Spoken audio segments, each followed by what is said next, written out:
નમસ્કાર મિત્રો, મારી યુટ્યુબ ચેનલમાં ફરી એકવાર આપનું હૃદયપૂર્વક સ્વાગત છે। આજનો ટોપિક છે મિત્રો કે નારિયેળ પાણી અમૃત સમાન છે કે ઝેર સમાન છે, એટલે કે નારિયેળ પાણી કેવા લોકોએ પીવું જોઈએ અને કેવા લોકોએ ના પીવું જોઈએ અને ક્યારે પીવું જોઈએ અને ક્યારે ના પીવું જોઈએ, એ આપણે આ વિડીયોની અંદર વિસ્તારથી સમજવાનો પ્રયત્ન કરીએ। ઘણીવાર આપણે જોઈએ તો ઘણા બધા લોકો એવી ભૂલો કરતા હોય છે કે સવારે ઉઠીને તરત ઘણા લોકો ચાલવા જતા હોય છે વોકિંગમાં, તો એ નારિયેળ પાણી પીતા હોય છે। તો નારિયેળ પાણી એ પચવામાં ખૂબ ભારે છે, એટલે સવારે ઉઠીને તરત ક્યારે નારિયેળ પાણી પીવું જોઈએ નહીં।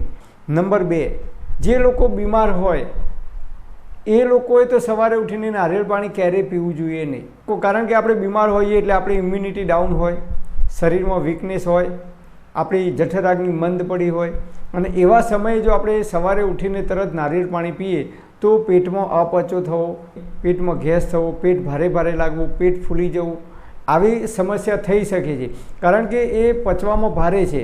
તો ક્યારે પીવું જોઈએ? તો નારિયેળનું પાણી પીવું હોય તો સવારે 10 વાગ્યાથી સાંજે 4 વાગ્યા સુધીનો જે સમય છે એ અતિ ઉત્તમ છે। સવારે 10 વાગ્યા પછી તમે નારિયેળ પાણી પી શકો છો, એ પણ ધીમે ધીમે ઘૂંટડે ઘૂંટડે પીવાનું છે।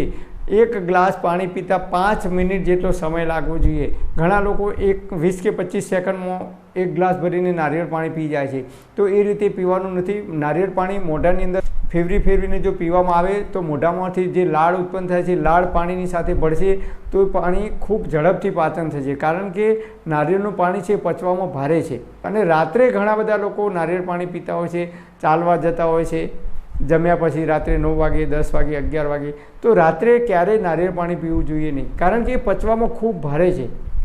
તો નારિયેળ પાણી રાત્રે તમે પીશો જમ્યા પછી, જે લોકોને મંદાગ્નિ છે, એટલે કે જે લોકોને વારંવાર ગેસ કે એસિડિટી થઈ જાય છે, કે જે લોકોને અગ્નિ મંદ છે, જે લોકોને પાચન જલ્દી થતું નથી, એવા લોકોને તો પેટ ભારે ભારે લાગશે, પેટ ફૂલી જવું, પેટમાં ગેસ થવો, અપચો થવો, અજીર્ણ થવું, એવું થઈ શકે છે। એટલે મંદાગ્નિ હોય, મંદ અગ્નિ હોય, તમે બીમાર હોય તો પણ આપણે રાત્રે નારિયેળનું પાણી પીવું જોઈએ નહીં। તો આપણે પ્રકૃતિના કેટલાક નિયમો છે, કુદરતના જે નિયમો છે, આ બોડીના શરીરના જે નિયમો છે, એ પ્રકૃતિના નિયમોનું જો આપણે પાલન કરીશું તો જે નારિયેળ પાણી પીવાથી આપણા બોડીમાં જે ફાયદા થાય છે એનો પૂરેપૂરો લાભ મળી શકશે, અને એનાથી નુકસાન થવાની જે શક્યતા છે, સંભાવના છે, એનાથી આપણે બચી શકીશું। પરમપિતા પરમાત્મા આપ સર્વેને તંદુરસ્ત અને નિરોગી રાખે એવી હૃદયપૂર્વક મારી પ્રાર્થના। Thank for watching my video. Thank you.